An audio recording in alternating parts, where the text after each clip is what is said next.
Hello, I'm Hal Lublin. And I'm Mark Gagliardi. Since the dawn of humanity, one issue has gone unsettled. With the fate of the world in the balance, we're here to settle, once and for all, prequel versus sequel. That's right. Don't worry, everyone. We got this. Podcasts should have a theme song. Podcasts should not have a theme song. Yes, they should. No, they shouldn't. They sound good. Yeah, but people are just going to skip past it. You know what? You're right. We got this. Prequel versus sequel. Thank you, Don LaFontaine. How have we not done this? How have we not done this episode before? I don't know. It seems like one that we should have tackled year one. I'll tell you what happened. I'm going to tell you what happened. Hold on. Before you tell the tale, I think we've been stuck in the world of bests for so long. Yeah. Was the best this, the best that. And I get it because that's a lot of the premise of the show being like stuff you'd argue in a bar about. People might do that. Like, hey, what was the best sitcom of all time? Everybody's going to have an opinion. They're all going to bring something to the table. And so it becomes something that our listeners bring to us. But we started with more binary stuff. Which I like. I like the binary questions. Me too. They're a lot of fun. Simple. The bests are great because, you can advocate for one that you really love. And we're trying to objectively find the answers. But a binary one is nice because we really have to dig into the topic. There's not a lot to stray to. And this one, I love this topic. I was so excited when you pitched this. I really did think, well, surely we've done this before. But no, I love it. How do you want to approach this? I don't know what we like and dislike about each. Okay, so we'll talk about prequels and then we'll talk about sequels, or we'll talk about sequels and we'll talk about prequels, or you want to think of some criteria and then go back and forth. Go by big group, yeah? I think it's like, what are the things we like and dislike about a prequel? What is the best version of a prequel? What is the worst version of a prequel? Oh, that's good. I like that. We will set the average by those two things. Yeah. All right. I like that. I mean, there's one movie I can think of that's both a great prequel and a great sequel. All wrapped up in one. Are you talking about the original A New Hope, Star Wars?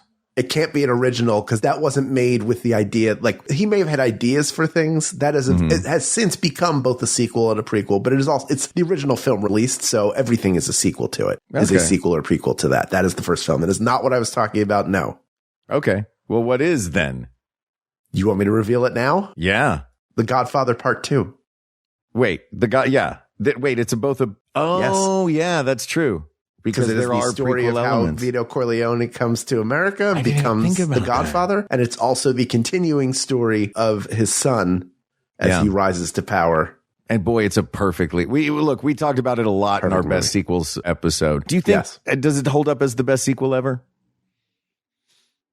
I haven't seen anything better than it yet. I don't think I have either. I'm sure there's versions where the sequel is better than the original, but they're both lousy. Like, if you're the sequel to The Godfather and The Godfather is great, then you got to be a great sequel to be better than The Godfather. But you know what I mean? Like, if you're the sequel to Mad Dog Time, which changed its name from Trigger Happy because the movie Trigger Happy was so bad they had to change their name when they went to DVD. You're going to make Mad Dog Time 2, then even if it's better, it's still not going to be good. True. Yes, you're right. But I love the best example, worst example as a way to look at it. Hal, what was the first sequel? I have no idea. What was it? The first sequel, The Fall of a Nation, 1916, which was a sequel to The Birth of a Nation in 1915. Now, pass. Here's the thing. This one was written by a different person, written and directed by a different person that wasn't D.W. Griffith. So I hope it just, like a Rian Johnson Star Wars movie, just undermined absolutely everything from Birth of a Nation. It's a lost movie, so we'll never know. Probably does it. Yeah, I know. You know what the first prequel was? No. First prequel, 1920, was The Golem, How He Came into the World, which was a prequel to The Golem in 1915, German silent horror movie. I like that it's a prequel that's the first movie's name and then what this movie is going to be. Yes. You know what I mean? Yes, here's what it is. Well, because at that point, it seems like very German. Like, here's the exact movie you're about to watch. We are watching motion picture by director. Man on horse rides fast. We are watching two ships shoot at each other. Slap party. We are watching boy meets girl, boy loses girl, boy reconnects with girl. This is called Garbage Pail Kids, the motion picture. They come from outer space. Mr. Herzog, I had no idea that you were behind the Garbage Pail Kids movie. The horror banality of children who live in trash cans must be explored. But the puns are really good, sir, if I may. Messy Tessie is my favorite. Okay, what's your favorite movie sequel that's not The Godfather Part 2? The Empire Strikes Back, unquestionably. Oh, yeah. That's the rare sequel that's better than the movie. Here is why. Here's what's great about a sequel. Yeah. The pluses of a sequel are if you see a movie and you fall in love with it and you want continuing adventures or see what happens next to those characters, not because there was necessarily a cliffhanger, but it's just like, oh, I wanted to spend more time in that world with those people. Mm-hmm. Then sequels can give that to you. They can either continue a story and give you more of what you liked, or they can expand a universe and create all sorts of new story possibilities to tell. Like that is the sequel at its best. I think it was Robert Zemeckis who was like, for him, he thinks that or maintains that Back to the Future 2 was a perfect sequel because it gives you everything you liked about the first one again. But it's a Is little that different. what you want in a sequel, though? Do you want because look, do you want to just repeat the good stuff, or is it really about expanding the world of the story? Like too much icing on a cake is still too much icing. You know what I mean? Yeah, but it can be both. It can do both. Right? Yeah. Back to the Future takes you to the future in the second one. So it's a little different, but you get all of the beats and moments are like repeated again, sort of like they're trapped in their everything is sort of faded, even though there are things that they've changed. The same things are just keep happening to them over and over again. Like he winds up in another skateboard chase, but this time it's hoverboards. Yeah. And he can't outrun them because they have hoverboards too that are more powerful than his. So he's trying to do the things that worked for him in the first film, but they don't work as well. Similar to, you can get moments of that as well. Maybe the best example of that for me is Indiana Jones and the Temple of Doom, where he has the two swordsmen who do the sword flourish, and then he reaches for a gun that he lost at the beginning of the film because he had used it in Raiders of the Lost Ark to shoot the guy. Even though canonically, I think Temple of Doom is a prequel. It is technically a prequel. Temple of Doom is a prequel. But for the audience, you're seeing that moment. You're seeing a take on an iconic moment from the first film. Yes. At a certain point, I love the fan service that is the new take on the previous film scene. I think if done inelegantly, then it's just a cynical cash grab. You know what I mean? So it's a really fine line that you have to walk between those two things, I think. But in a good sequel, you're doing a great version of that. So maybe we're not looking for what's the best sequel to compare it to versus the worst sequel that actually got made. The best sequel is this hypothetical movie that takes the things we love from the first movie and gives us a new twist on them. Also takes the world that we're in and expands it out. And also in some cases can fix problematic things from the first one. I don't mean problematic in like the societal level. I mean problematic plot holes. Plot holes. Yeah. You can fill plot holes. You can retcon some things into a story. Yeah, all of those. I love a good sequel. I really love a good sequel. What do you think is the best sequel? In your opinion, the best sequel of all time? No, I know we've settled this, but like when you think great sequel, if I ask you, hey, what is a great sequel? What would you throw out? I think for me personally, this is not the objective answer we're looking for. For me, subjectively, the answer is I'm going to take a movie where I fell in love with the characters in the first movie. It's an action adventure movie. I fell in love with the characters to the point where I, gave a crap what happened to them. I loved the world that they built. Yeah. And the second movie gave me a similar path as the first movie, but expanded and took it in a different direction, made it even bigger. So this time they weren't just looking for the national treasure. They were looking for an entire city of gold inside the president's book of secrets. How do you make I'm going to steal the Declaration of Independence better? You make I'm going to kidnap the president of the United States in the sequel. By the way, this is a podcast. If anybody clips that out, you have to play this whole segment of me saying this ending part of that sentence as well. That is a very good sequel. I was hoping you were going to say They Still Call Me Bruce. Everything that you said got us closer and closer until you talked about the City of Gold. What's They Still Call Me Bruce?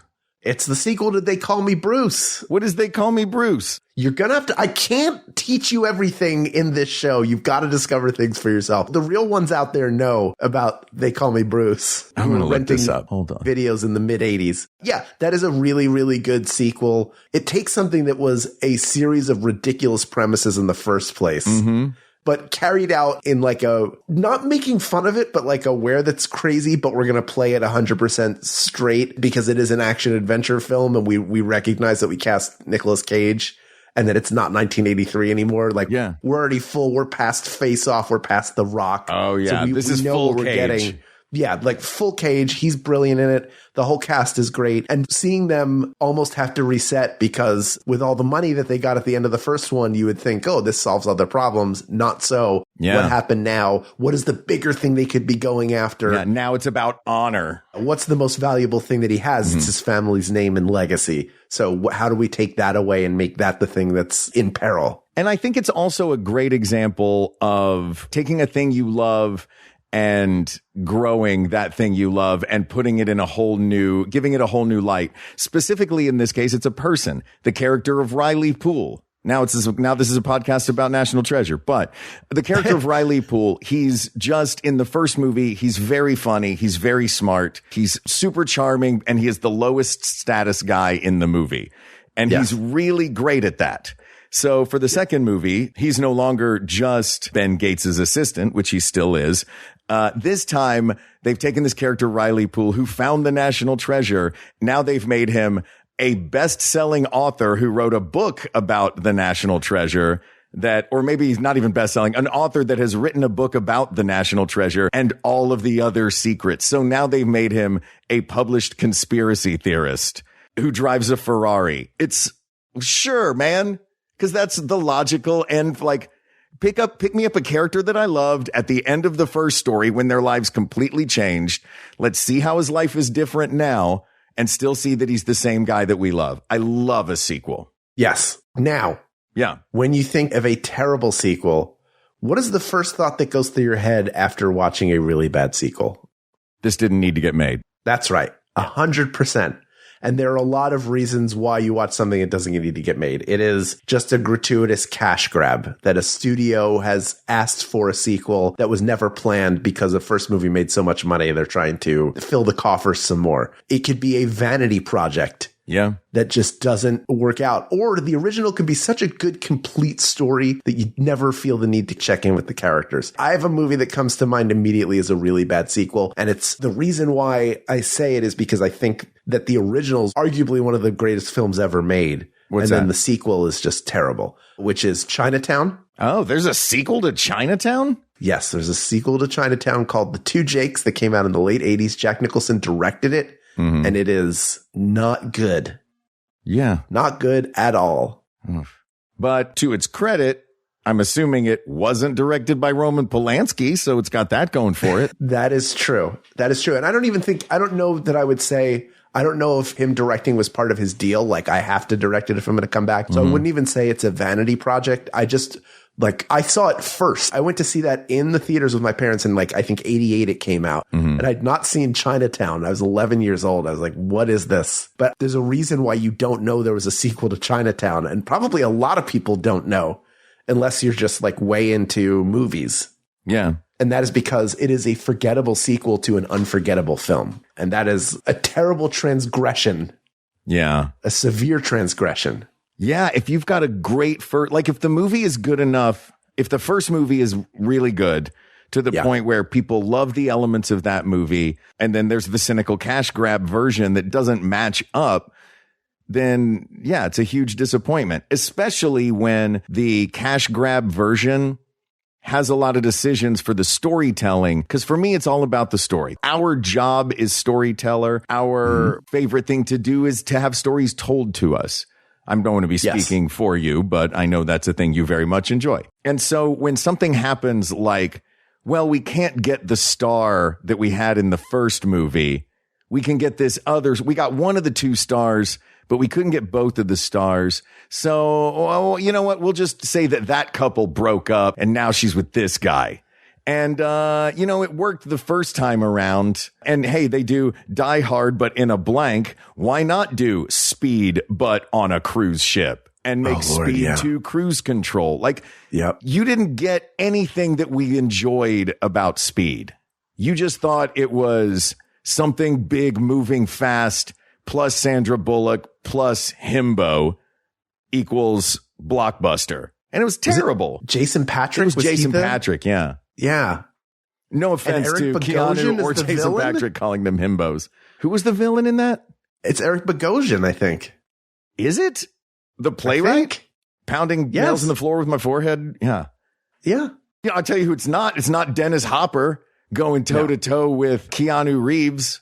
Yeah. It feels like something where Keanu Reeves, who, say what you will about him, and he had maybe a little bit of a rough patch in the mid-90s where he was making stuff like Johnny Mnemonic. Mm-hmm. And then that other movie that everybody would think is Johnny Mnemonic, but is not. But he has maybe one of the best pickers in Hollywood history in terms of like making the right movies at the right time. And I would not be surprised. The right movies. Yeah, I wouldn't be surprised if that was sent to him and he said, nope, no thank you. I appreciate it. Yeah. Okay, so we've talked about what is the best and the worst about sequels. Yeah. Let's take a break. We'll come back and we'll talk about prequels. All right. And what makes them special. And then we'll decide between the two. I love this idea. Let's get ready to record! Maximum Fun, bringing you the finest of podcasts from the worlds of comedy and culture. Almost a perfect episode. Made by real people. Oh no, that mic hit's gonna cost them. You hate to see it. Supported by people just like you. They're only 5 seconds away from the longest stretch without saying 2, 1, and he's done it, folks! A new world record! Amazing! Max Fun Drive is coming soon. And they hit the cute interruption trifecta. Cat, dog, and sleepy toddler. The best 2 weeks in podcasting starts Monday, April 20th. Bonus content, gifts, games, and great episodes, and so much more. Follow Max Fun HQ and all your shows on social media so you don't miss a thing. I'm Emily Fleming. I'm Jordan Morris. And I'm Matt Lieb. We are real comedy writers. Real friends. And real cheapskates. On every episode of our podcast, Free with Ads, we ask, why pay for expensive streaming services when you can get free movies from apps with weird names? Each week, we review the freest movies the internet has to offer. Classics like Pride and Prejudice. Cult classics like Point Break. And holy what did I just watch? Classics like Teen Witch. Tune in every week as we take a deep dive into the internet's bargain bin. Every Tuesday on MaximumFun.org or your favorite pod place.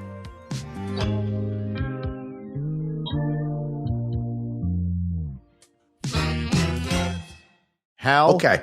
Yes. Was the previous segment a prequel to this segment, or is this segment a sequel? Are we doing a sequel about prequels, or did we previously do a prequel about sequels? Correct. Is there blood coming out of my ears? Can you see under these headphones? Oh, it's pouring now. Oh, gosh. When you lifted I lifted it up gushed. A little bit. Yeah. Yeah, keep them on. Keep a seal. Keep a seal. Okay. And then every once in a while, lean your head one way or the other so it pours back in. Like when you have a stuffy nose and you lay on one side until half of your nose fills up, then you got to lay on the other side and you feel it go. Like the hourglass has broken open and it's the best feeling. It really is a good feeling. Finally, get rid of it. Get it out. Better out than in. Get it out. Get it out. All right, let's talk about prequels. Here, I'm not going to lie, Hal. I've said in the previous segment, I am a storyteller. That is the job title that I use, though to many that is an insufferable way to describe when you're an actor or a writer. What do you do? I'm a storyteller, but it is the job. Storytelling is the job. And I think that you are... What? Everybody out there, just in case you need it confirmed, he did do like the flourish out with the arms and he has very ruffled sleeves. Yeah. And took a bow after he said that. Go ahead. Look, when someone asks what I do for a living, Hal, I tell them I'm a storyteller. You know who else is a storyteller, Hal? Nicole Kidman at the beginning of every movie at an AMC theater. Heartache feels good in a place like this. What is this new BS cut version they've got of that? I love that they kept that line in there. It's basically like just all the hits. It's like shot of the high heel going in the puddle, shot of her walking up the stairs, projector behind her head. Heartache feels good in a place like this. Done. AMC. Yeah. Yeah. I want the long version, man. I like the extended cut. Yeah, if you're going to do it, might as well do the whole thing. Nothing's going to beat the Regal roller coaster from the 90s anyway. So good. They updated it. It's not as good. It used to be great. Yeah. Did you put your arms up in the theater? Sure. Sometimes. Every time. Of course you did every time. Yeah. All right, what were we talking? Oh, storytellers. Prequels. Yeah. Storytellers. The thing about a prequel is VH1 storytellers. As a story, a prequel is fighting an uphill battle because I can't ever believe that a character that I know comes back is in real peril. I can't ever, I can't ever fall for a character who I know is going to turn bad. It's tough. It's like, it really is like a prequel, I think, has one job, which is to explain stuff in a fun and interesting way from the source material that we know, which really, I guess, is an expansion of the world. Those are the things it can do really well. World expansion and explaining in interesting ways things that we already know that have become iconic things. I'm thinking now about the opening scene in Indiana Jones and the Last Crusade, where we're seeing young Indiana Jones played by River Phoenix, and we see how he gets the scar on his chin, how he gets the hat, how he gets the whip. And then all of that stuff happened on the same day. So, all right, prequel done. You know what I mean? Like, yeah. But if you're doing a thing where you expand the world out really wide, like, Andor is a prequel to A New Hope, right? It's a prequel to Rogue One. It's a prequel to Rogue One, yeah, which is a prequel to A New Hope. Yes. Those do a great job of expanding the world because I feel like a prequel, I want my main characters from the source film to be minor characters in the prequel that show up maybe once or twice. I know the most interesting part of their story already. Are there other prequels you can think of that are not television series? Because that's 2 seasons of a television series. Right. Well, I'll go. I mean, even just Rogue One. We'll just look at Rogue One, that movie. Okay. That expanded that world out. The characters that we know and love are minor characters in it. Yep. You only that see movie 3. is based on one sentence from the first movie. I think that is a really well done prequel. It is. Yeah. It is. To me, it is a largely forgettable Star Wars movie, but I understand why people love it as much as they do. I think it's extremely well made. And Andor, the prequel to that, made it even more enjoyable to watch. The second time I ever watched Rogue One was after finishing season 2 of Andor. I'd never rewatched it. Oh, yeah? Which is weird for me because I've seen even the prequels multiple times and I do not like those. They're not my flavor of ice cream. Maybe because they fall into that classic trap of like R2-D2 meets C-3PO. Yeah. Like I don't need those moments feel cheaper. Yeah. When they're not handled well. On the other hand, if you had told me that one of the better prequels would be about how Mike Wazowski and Sully met in the world of in Monsters, college. Inc., I would tell you were crazy. But by making a really good college movie and having those 2 characters in it, and like they figured out how to not just make it these 2 meet, and that's what it's about. It's really about both of them developing into who they became and Randall developing into who he became, like why he's always squinting, like really smart stuff that you didn't really think about in terms of like, this needs to be explained. Why this? Why that? You just get to enjoy. Well, it does a good job of like, really it's smart. not just why I dress the way I do later. It's why I am who I am and make the choices I make later, which is cool. Yes. Yeah, a really good prequel does a good job of explaining things and expanding the world. And I would say also a good prequel, you can have a little fun with a prequel, especially one that takes place in a time that we know. Because if you're a prequel to something that's happening in our contemporary world, then your prequel can have a little fun making a period piece. I'm looking at X-Men First Class. X-Men First Class goes, oh, you know what? We love all of these X-Men characters. Why don't we make them groovy in the swinging 60s now? Which is super fun. So you get to play with different time periods, though, you can play with different time periods in a sequel as well. Less so, I guess, in sci-fi, where the world is not as recognizable to us. You're not going to see a 56 Ford in Battlestar Galactica. No, but you can do like a Mad Max Fury Road. Yeah. Or Furiosa. Furiosa was the prequel to Fury Road. Which I didn't care for as much. I felt like I should have liked it more than I did. It does seem funny that in the prequel, it's like, isn't Furiosa just physically smaller? Like she's just a smaller person. And they're like, oh, Furiosa got taller. Yeah. Yeah. I mean, Kong Skull Island is technically a prequel to the Godzilla vs. Kong, and it's a really, really good movie. I'll tell you one that I actually think is, maybe this is a little bit divisive. I think that the recent Planet of the Apes movies, outside of the last one, which I didn't enjoy as much, I've really liked all the other ones. And I thought Rise of the Planet of the Apes was really good. Yeah. I don't think I saw Rise of the Planet of the Apes. It's very good. It's a prequel to Planet of the Apes. It's the beginning of like, how did these apes become so smart? Gotcha. But not like I guess I'm asking, like, is there a fine distinction between a prequel and a reboot? Because yes, it's a different continuity. Like the Marky Mark, I still say Marky Mark because I'm an old man and I call him Marky Mark now. The Mark Wahlberg Planet of the Apes was a reboot of the whole series, right? Correct. But these are part of the original canon.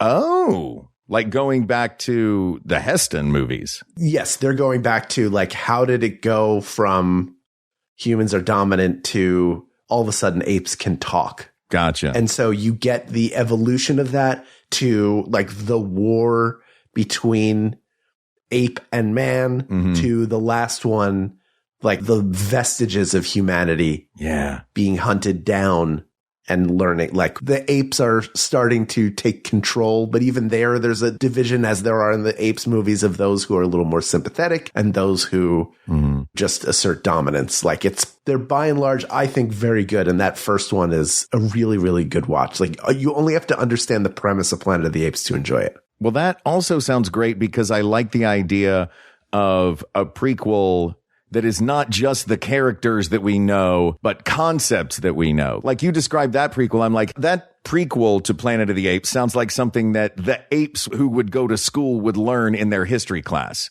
Like that would be a section in their history book of this ape Caesar. lore. Yeah. Caesar is like Caesar's story. and so we get to see Caesar and his family and all of that.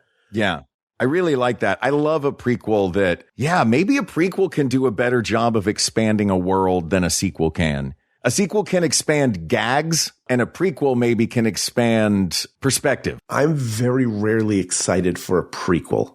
Yeah. I'm usually more excited for a sequel. Like you could consider Captain America, the First Avenger a prequel. It is a prequel to a movie that came out after it. That's called a movie. Right. It canonically comes before the Avengers, but dumps you off right before.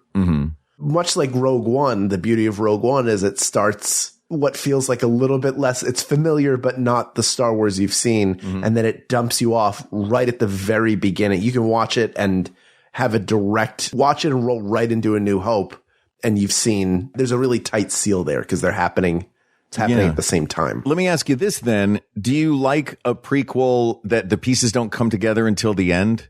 Because you said it a couple of times that something was technically a prequel. Well, this is technically a prequel to that. There's something about like a secret prequel that I like. You know what I mean? And it's tough to make a secret sequel, but you can make a prequel that at the end of I'm looking at, what was the one that turns out it was the world from Aliens? Oh, Prometheus. Like Prometheus is a movie, but then at the end you're like, oh, this is a prequel to Aliens. Sorry for blowing that for anybody. They've had time. Yeah, that's fair.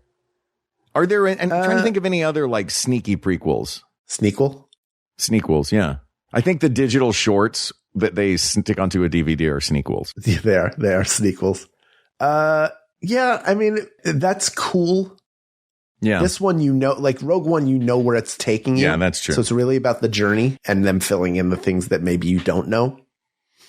So, and Indiana Jones is an earlier adventure, but I can't think of a lot in there outside of like the one gag that works is the gun.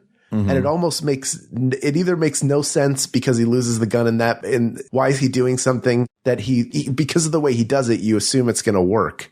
Like, he's doing something he's done before, but Raiders of the Lost Ark, he has the gun. So are they saying he now remembers to always have his gun with him and never let it drop out? Don't give it to a nightclub singer who's going to drop it out of the back window of a car. So it doesn't, it doesn't hold up to scrutiny. It could have just as easily been a sequel as a prequel. Yeah, I think it's just another episode, like another adventure episode. Yes. That first adventure episode was 1938. This one is 1935. Right. Yeah, like an anthology entry. And it doesn't dump him directly into Raiders of the Lost Ark either. It's a complete beginning to end story about just him not being a fortune and glory guy, which is maybe why we get to the point where things need to be in a museum. But even that just feels like it's a really enjoyable movie, but it doesn't, even though it's a prequel, it doesn't like have a lot of the hallmarks, I think, of what makes a prequel. And I think that's a harder thing to pull off. Mm-hmm. A prequel? I definitely think a prequel is harder to pull off. Yeah. Because you know the outcomes. Like if you know the outcome, then why am I watching this story? Which actually brings me to, I think I have, if I may offer up, taking a step back and looking at a grand view of prequel versus sequel. It seems like through talking about them, the key attributes of a prequel that make a great prequel or that can doom a bad one are expansion of the world. Yeah. The either historic or interpersonal journey of the story and clever origins of details. Okay. For a sequel, the things that make a great sequel are getting to follow the further adventures of your favorite characters. Also that the expansion of the world building, you can take things that worked the first time and either expand them out or take a new spin on them. You've got the benefit of hindsight and knowing what people loved to take those things further, and that the outcomes are unknown. That's more of one that is by comparison to a prequel. A character can be in real peril if they need to be. And it seems to me like between those two things, I'm torn because I love the expansion and the history and the building out of these, sometimes fanciful, sometimes realistic, sometimes within, different decades of the 20th century, sometimes going back centuries or thousands of years to an evolutionary moment. That plus the clever origins are great. But for me, as a storyteller, Hal, he closed his eyes and he fell asleep. I think I lost him. He's out. No, I'm up. Okay. How'd you memorize all those lines? Aunt Hal came to the show. Oh, this is so good. Did you hear me unwrapping my Werthers? Was it too loud? No. It was fine. Nobody else in the front row seemed to be bothered by it. But thank you for out loud asking them. Well, sure. I also wanted to see if they wanted one. I brought a bunch. That was really nice. We'd unwrap all of them, too. It was really nice. My mouth gets dry. Yeah, no, I get it. For me, if a story consists of who, what, and where, but really it's always about the who, the what is in service of the who, the where is in service of the who, any peril is in service of the who, I think that you can have more fun and expand more with characters in a sequel than a prequel, because we don't know where those characters are going to end up. And more specifically, we can care more because we don't know what the ending is of these characters. Yep, I agree. That's my main beef with Rogue One is I know all these people are going to die. Yeah. So and you don't have time in a 2-hour movie to make me care about that many people. Mm-hmm. And so I wind up not caring about any of them and just sort of enjoying watching it play out. So that's why I appreciate it as a good film. With Andor, I had 2 seasons to see the world building around it. Mm-hmm. And so Rogue One as a sequel is great. For me as a prequel, it's not as good for the reasons I'm laying out. And again, that's personal opinion, but it also shows the difficulty of making a good prequel. Ultimately, sequels happen because we want more. Mm-hmm. We want to see more. We want to see what's next. What else happened to these people? Yeah. If we love the people, then we want the sequel. If we love the world, then we want the prequel. Yeah. I mean, is Back to the Future Part 2 better than Back to the Future? Not even close. No. But does it give you more of those characters in different settings and throw wrinkles in everything from the first movie? Yeah. And that's what makes it so much fun. Then the third one, again, it becomes a long story. Like it expands the canon, and that's people of the world why the sequel is better than the prequel. Yeah. Sequel wins. Asked and answered. You just gave me another idea for an episode now. Because just within Back to the Future, you can just look at the clock tower and all of its iterations.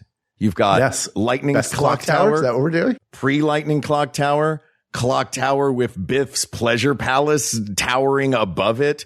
And old-timey Western clock tower. And that's just... Which doesn't exist yet. They haven't built it at that point. That's right. They're building being constructed, under construction. I mean, anyway, this topic is closed. But there are many more topics to discuss, so please reach out to us via email at wegotThisPodcast@gmail.com or find us on social media at We Got This Podcast, except for Instagram, where we are at We Got This Show. Thank you to Bethany Wells for suggesting this. Super fun. Bethany, I don't know where it was that you suggested this. Could it have been on our Discord? Maybe bit.ly/WGT Discord. It is possible. That's where we're getting most of our suggestions from you. When we go to the well that is the people of the world, that is where we are looking. And if you're not there yet, take a moment to join. It's really, really fun. There's a book club on there. People talk about books on there. It's not all just about the show. It's like a fun, safe place to be sociable with one another. That is the goal. It's a community of smart people who love to argue. That's right.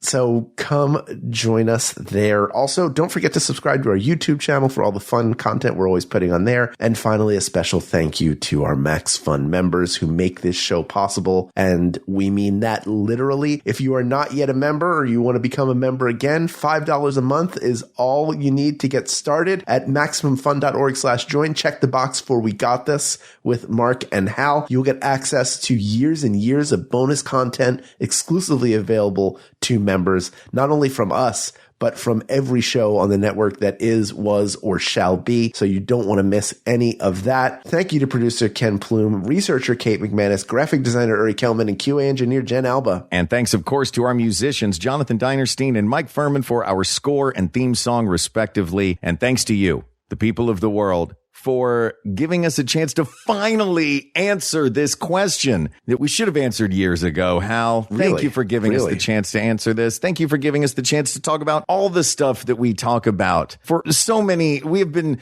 sitting in this diner arguing about things for 500 hours now. That's and right. That is all because of the people of the world. You are the kindest place to argue on the internet, and we can't thank you enough for that. We wouldn't do this show without you. We couldn't do this show without you. So to you, we say thank you, thank you, thank you.